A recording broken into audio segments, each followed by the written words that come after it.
A nemzetőrök arról beszéltek, hogy visszajöttek az oroszok, pedig másnap még egyszer be kellett mennünk Pestre az élelemmel. Pajtásaimmal sokat csavarogtunk a határban, miközben egy alkalommal észrevettük, hogy valami csillog a patakban, a víz alatt.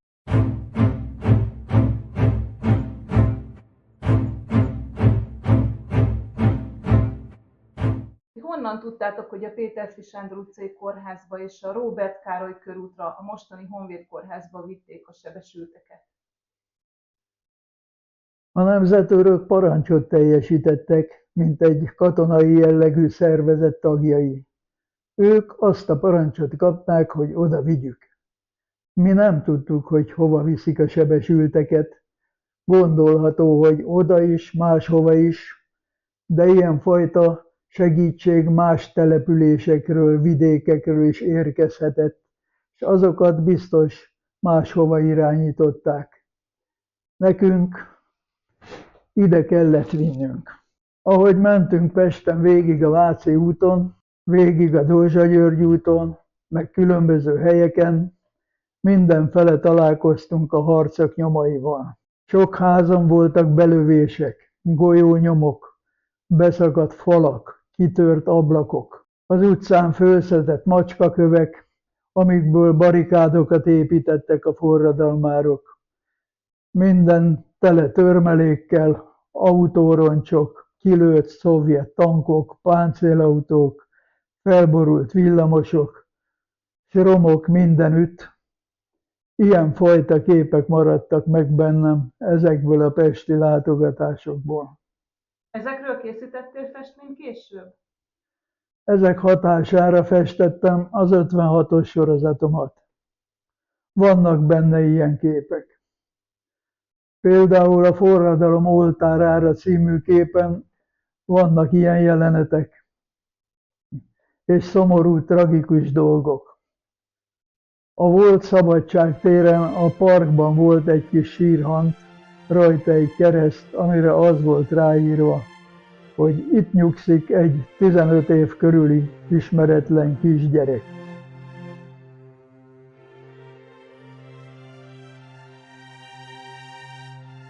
A Forradalom oltárára című kompozíció Gödi-Vas István harmadik festészeti korszakának, 56-os sorozatának a második festménye. Rajta az 1956-os szabadságharc jellegzetes eseményei és alakjai. A festő egyetlen képen 10 szimbólummal meséli el a saját tapasztalásait, a magyarok érzéseit, a forradalomba vetett hitet, a reményt és a tragédiába fulladt véget.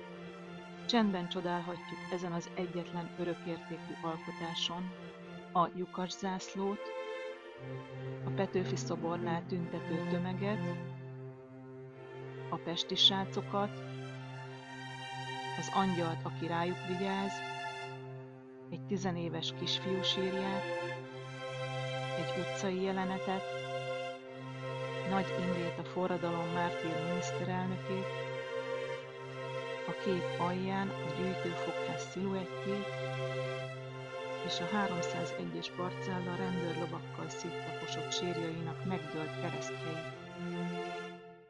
Tehát ilyen dolgokat láttam Pesten. Ezek még az első harcok nyomai voltak, amik után a szovjetek kivonultak a fővárosból. Aztán éjszaka járőrözés közben már újra hallatszottak Pestről a lövések, robbanások hangjai, géppuska sorozatok, gépágyúk sorozatos döreje, és a nemzetőrök arról beszéltek, hogy visszajöttek az oroszok. Pedig másnap még egyszer be kellett mennünk Pestre az élelemmel. Amikor a város közelébe értünk, nem hallatszottak harci zajok, de az országút mellett szovjet tankok csatárlánca húzódott, ameddig csak elláttam. Az orosz tankok körbefogták a fővárost. Az útról nem messze is tankok voltak, de katonákat nem láttam mozogni, és az országúton ellenőrzés, igazoltatás nélkül jutottunk be a városba. A Róbert Károly körúton kellett leadnunk az élelmet, és utána feszült hangulatban igyekeztünk hazafele. Ugyanolyan zavartalanul hagytuk el Pestet, mint ahogy jöttünk, de nyomasztó érzés volt elhaladni a csendben mozdulatlanul álló kísérteties acélszörnyek között. Aztán újra hallatszott az ágyúk hangja, a robbanások döreje, míg nem csend lett. Nyomasztó, síri csend. A túlerő győzedelmeskedett. A beszélgetések a forradalom leveréséről szóltak, apám teherautóján már nem volt ott a nemzeti színű zászló, és bennem forrt a düh, és az nyomott hangulatban az elkeseredés mardosod. A nemzetőrség is megszűnt. Megjelentek itt Gödön is az úgynevezett karhatalmisták. Azok vették át a hatalmat. Már nem érdekelt semmi. Pajtásaimmal sokat csavarogtunk a határban, miközben egy alkalommal észrevettük, hogy valami csillog a patakban, a víz alatt. Hát, ahogy megnéztük közelebbről, kiderült, hogy egy fémsinen egy tárra való karabélőszer volt, amit aztán kihaláztunk. Tanakodtunk, hogy biztosan kell lennie itt még valaminek, és elkezdtünk keresgélni. Aztán valóban találtunk még pár sint töltényt, pár kézigránátot, egy háborúból itt maradt lőállás gödrében pedig friss ásás nyomot fedeztünk fel.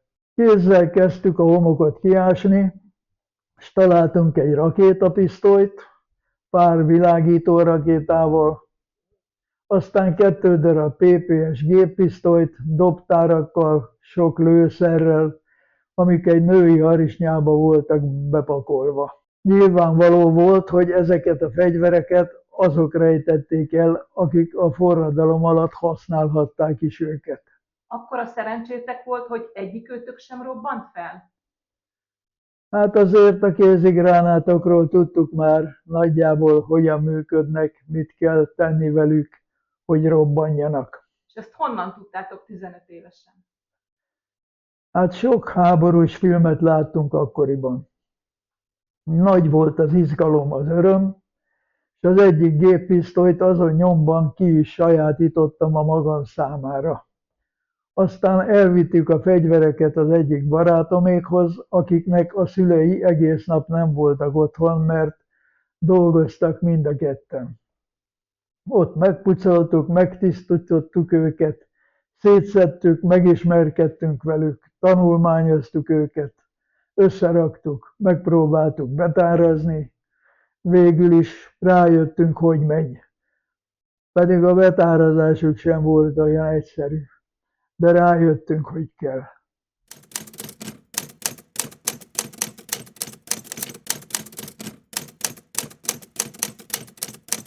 Tanakodtunk, aztán végül is arra jutottunk, hogy ha már van fegyverünk, akkor használni is fogjuk őket.